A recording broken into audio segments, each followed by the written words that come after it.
할렐루야. 이렇게 우리 세수만교회에서 하나님 말씀을 전할 수 있는 은혜를 허락하신 하나님께 감사와 영광을 올려드립니다. 자, 이 시간 창세기 12장 10절에서 20절 본문을 가지고 인생에 가뭄이 찾아왔을 때 라는 제목으로 함께 하나님께서 주시는 은혜를 나누고자 합니다.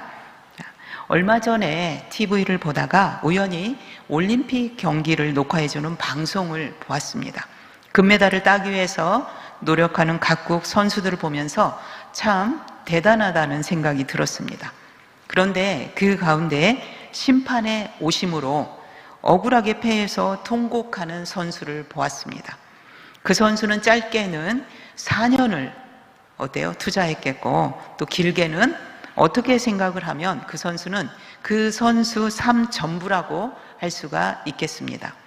자, 환호하는 모습, 이긴 사람, 승자는 환호한 모습, 또 다른 한편에서는 비통해하는 모습을 보면서 이렇게 희비가 엇갈리는 이 현실을 저는 물끄러미 이런 생각을 해 보았습니다. 아, 저게 바로 세상살이의 모습이구나. 우리 모습이 저 인생의 이런 모습이구나 하는 생각을 하게 되었습니다. 우리 인생길에서 항상 기쁜 일이나 즐거운 일만 있는 것만은 아닙니다. 아니, 전혀 예상하지 못한 일이나 슬프고 받아들이기 어려운 크고 작은 일이 더 많다는 것입니다. 이러한 일들은 우리가 이 세상을 살아가는 한 결코 피할 수 없는 현실이기도 합니다. 자, 우리 성도님들께서는 어떻습니까? 우리가 생각하지 못했던 일이 생기거나 때때로 닥쳐오는 시련을 어떻게 대처를 하고 계신가요? 물론 우리 세수만교회 성도님들께서는 잘 하고 계시리라고 생각이 됩니다. 자, 그렇지만 혹 조금은 미흡하고 아쉬웠던 경험이 있으시다면 오늘 하나님께서 주시는 말씀을 통해서 하나님께서 개입하시는 풍성한 삶이 되시기를 원합니다. 자, 본문 말씀은요, 우리가 너무도 잘 알고 있는 아브라함이 등장을 합니다. 그는 믿음의 조상이라는 타이틀을 가지고 있죠. 자, 그는 본래 갈대아 우르라는 곳에 살았던 사람입니다. 우리 인류는 지리학적으로 보면은 큰 강을 중심으로 문명이 발달했습니다. 다시 말해서 이 갈대아 우르라는 곳은 유프라테스, 티그리스 강 이름입니다. 이 두 개의 강 사이에 초승달처럼 길게 늘어진 그런 지역을 갈대아 우르라고 합니다. 자, 그곳은 사람이 살기에는 아주 최적의 조건을 갖춘 곳이었죠. 그런데 그 최적의 조건을 갖춘 곳에 살던 아브라함이 당시로서는 변두리에 해당하는 가나안 땅에 왔던 것입니다. 단지 하나님께서 하신 약속 하나만 붙들고요. 자, 아브라함은 이런 상황에서 고향과 친척을 떠나서 그의 불확실한 삶의 여정에 모험을 해야만 했습니다. 그것은 엄청난 믿음의 결단이었다는 사실을 우리는 익히 잘 알고 있습니다. 히브리서 11장 8절의 표현을 빌리자면 갈 바를 알지 못하고 나아갔다라고 할 정도로 이 아브라함은 굉장한 믿음의 소유자였습니다. 그 정도라면 정말 믿음의 조상이란 이름에 손색이 없겠지요. 자, 그러나 오늘 본문에서는 그렇게 큰 믿음의 소유자 아브라함에게 참으로 어처구니 없는 사건이 벌어지게 됩니다. 본문 10절은 그 땅에 기근이 들었으므로 라고 기록합니다. 아브라함이 가나안 땅에 들어간 지 얼마 되지 않아 그 땅에 기근 또 가뭄이 닥쳐왔던 거지요. 가나안 땅은 본래 강우량이 부족한 지역입니다. 적절하게 비가 내려주면 농사가 그런대로 잘 되겠지만 조금이라도 비가 오지 않으면 어떤가요? 가뭄이 들어서 농사를 망치기 쉬운 곳이었어요. 아브라함은 하나님께서 하신 약속을 믿고 이곳 가나안 땅까지 왔습니다. 어쩌면 아브라함은 하나님께서 하신 약속의 말씀이 실타래가 풀리듯 하나하나 잘 풀릴 것으로 기대를 했을지도 모릅니다. 그런데 정작 그에게 닥친 현실은 전혀 달랐던 거지요. 본문 9절에서 점점 남방으로 옮겨갔더라 라는 말씀을 통해서 우리가 짐작할 수 있듯이 가뭄 또 기근으로 인해서 그는 이 가나안 땅에서 점점 설 곳이 없었습니다. 가나안 땅 원주민들은 그를 상당히 견제했던 것으로 보입니다. 가뭄과 기근으로 가뜩이나 힘든데 삶의 터전까지 이방 사람인 이 아브라함에게 빼앗긴다고 생각을 했던 거지요. 그래서 아브라함은 이리저리 쫓겨다닐 수밖에 없던 삶이었습니다. 사도행전 7장 5절 말씀이에요. 그러나 여기서 발붙일 만한 땅도 유업을 주지 아니하시고 다만 이 땅을 아직 자식도 없는 그와 그의 후손에게 소유로 주신다고 약속하셨으며, 이 말씀에서도 알 수 있듯이 하나님께서는 아브라함에게 가나안 땅을 어때요? 통째로 주신다고만 약속하셨어요. 또 언제 주실 것인지, 또 가나안 땅의 어느 곳을 주실 것인지도 말씀하지 않으셨습니다. 현실적으로 아브라함은 이 가나안 땅에서의 삶은 땅 한 평도 없이 떠돌아다니는 삶이었다는 거죠. 그런데 설상가상으로 가나안 땅에 들어간 지 얼마 되지 않아서 그 땅에 가뭄과 기근이 닥쳐왔으니 얼마나 막막한 삶이었을지 우리가 공감을 해 볼 수 있습니다. 본문 10절을 다시 살펴봅니다. 그 땅에 기근이 들었으므로 아브라함이 애굽에 거류하려고 그리로 내려갔으니, 아브라함은 자기에게 닥쳐온 기근을 지금 어떻게 대처를 하고 있습니까? 그는 애굽으로 내려갔습니다. 여기서 내려갔다라는 표현은 애굽은 당시 인류 문명의 중심지였기 때문에 올라갔다라는 표현이 더 어울립니다. 그런데 굳이 내려갔다고 표현을 하는 이유가 있습니다. 자, 지형학적으로 보면은 우리가 높은 곳을 올라갈 때는 올라간다라는 표현을 씁니다. 그리고 또한 크고 주목할 만한 가치가 있는 곳에 갈 때도 올라간다라는 표현을 씁니다. 예를 들면은 이스라엘 백성들에게는 성전이라는 의미는 많은 상징적 가치가 있는 점을 고려를 해볼 때 예루살렘은 평지에 있었음에도 오히려 분지였다고도 합니다. 그럼에도 이스라엘 백성들은 예루살렘 성전에 올라간다라는 표현을 썼습니다. 자, 이 애굽이라는 곳은 그 당시 어떤 곳이었을까요? 우리 인간적으로만 생각을 하면 너무나 좋은 곳임이 분명합니다. 넉넉히 흐르는 나일강을 두고 애굽은 그처럼 수자원이 풍부했습니다. 그래서 그 당시 유일하게 농경사회의 독보적인 곳이었다는 거예요. 그리고 농사뿐만이 아니고 목축업 또한 잘 되었던 곳이 애굽이었습니다. 자, 그곳은 가나안 땅처럼 가뭄이나 기근은 없었습니다. 그러나 애굽을 영적인 눈으로 보면 정말 악한 곳이었습니다. 그곳에는 하나님을 거역하는 우상의 사슬이 만연하고 죄악이 관영했거든요. 그렇기 때문에 애굽으로 내려갔다라는 표현을 썼을 것이고, 이는 하나님과 멀어져 있음을 의미하고 있습니다. 아브라함은 하나님께서 하신 말씀을 의지하고 가나안 땅까지 왔습니다. 하지만 오늘 본문 아브라함의 상황은 어떤가요? 아브라함은 하나님을 바라보지 않았습니다. 하나님께서 하신 약속을 기억하지 않았습니다. 오히려 하나님을 등지고 있습니다. 하나님과 멀어져 있다는 거예요. 신앙은 항상 현재 진행형을 이야기합니다. 우리는 하나님과의 관계에 있어서 과거의 일로 현재도 그렇다고 장담하지 않아야 합니다. 어제의 신앙을 가지고 오늘을 산다면 그것은 바리새인입니다. 어제까지 믿음이 좋았어도 오늘 어떠한 이유이든 그 믿음이 흔들릴 수 있다는 거지요. 그러므로 우리는 항상 하나님 말씀에 귀 기울여서 깨어 있어야 할 줄 믿습니다. 자, 우리 성도님들께서는 오늘 본문의 아브라함이 가지고 있는 문제가 무엇이라고 생각을 하십니까? 가나안 땅에 닥친 가뭄이었을까요? 기근이었어요? 아닙니다. 그가 지금 하나님과 멀어져 있다는 사실이에요. 아브라함은 지금 영적으로 굉장히 무뎌져 있습니다.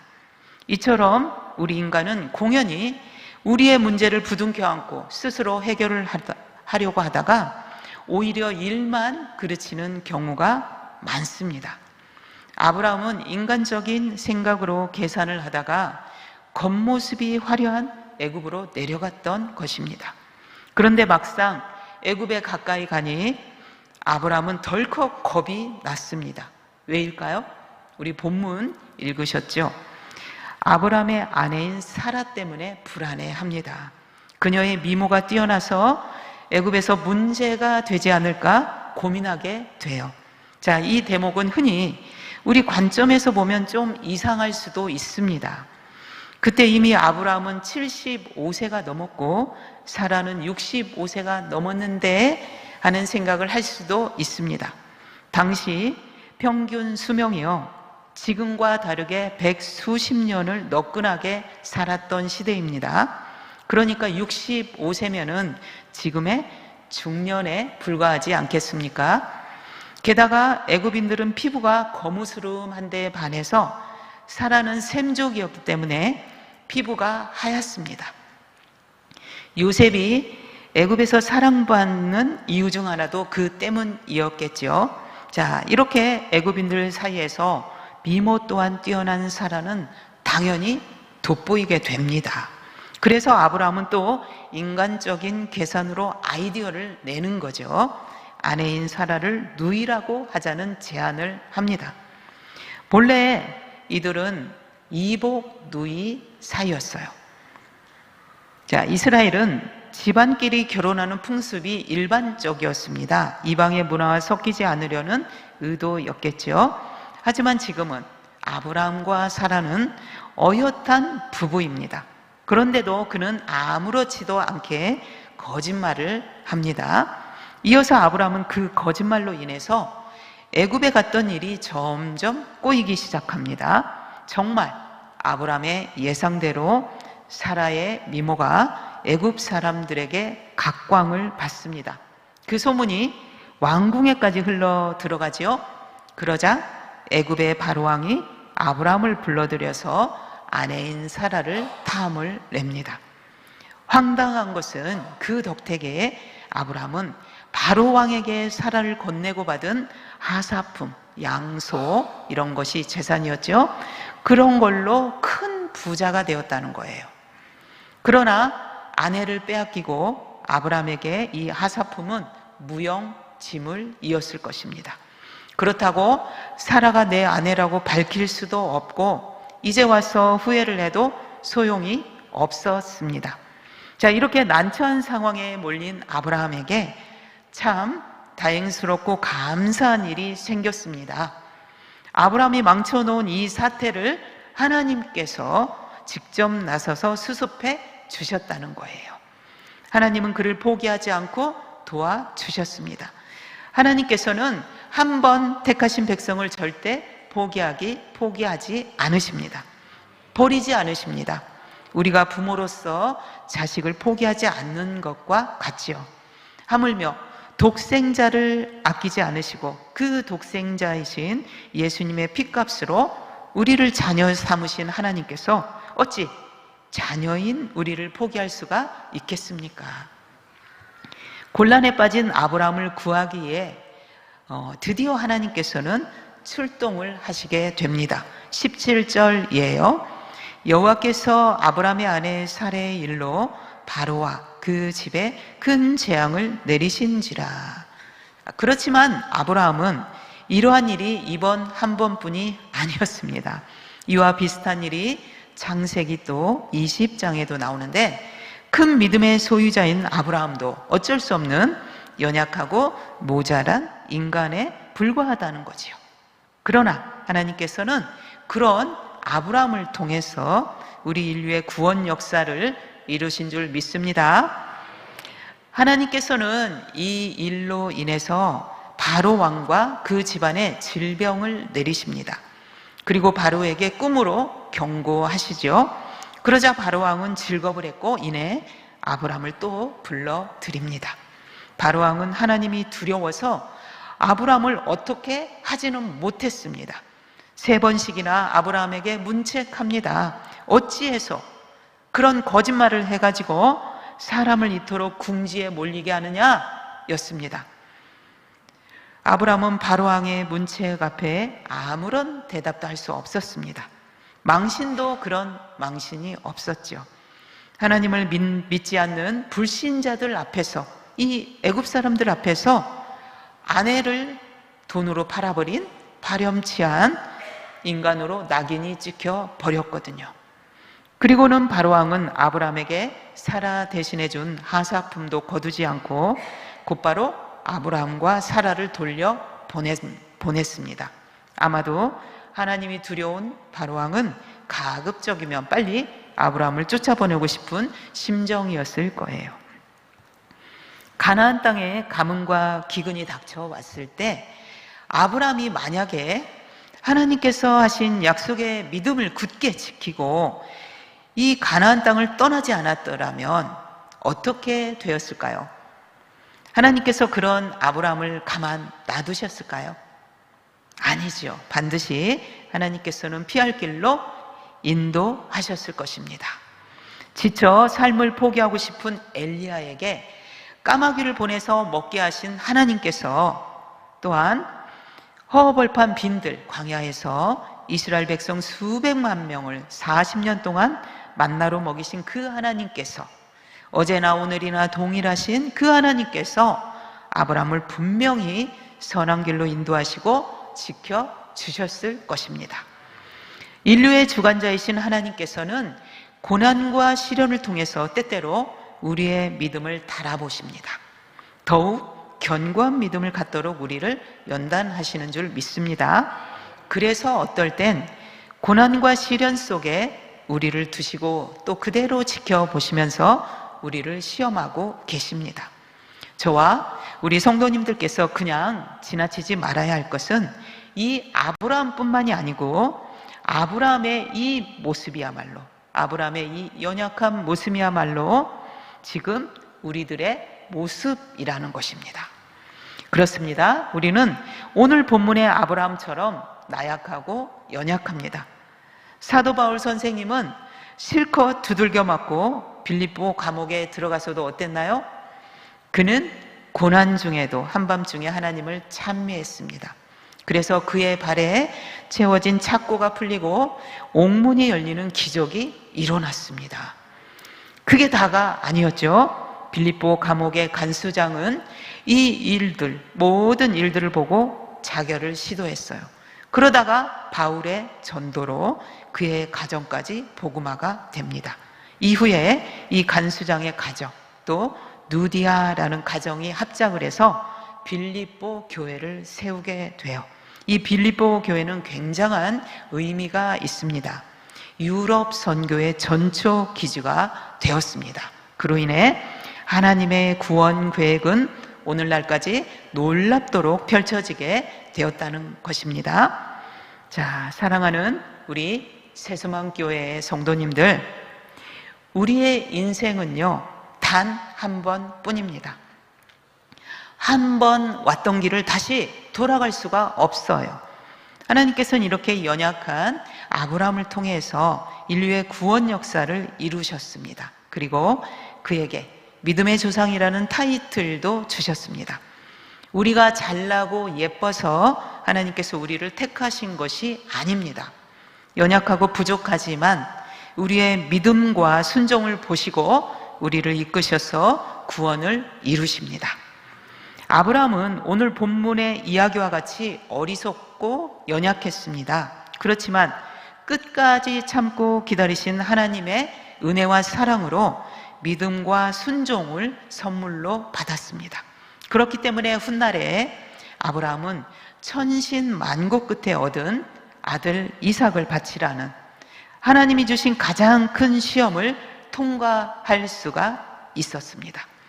저와 우리 성도님들께서도 마찬가지입니다. 아브라함과 같이 우리도 연약합니다.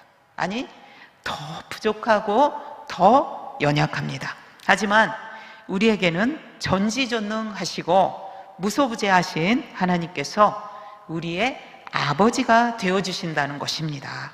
이보다 더 강력하고 확실한 삶의 보증이 어디 있을까요?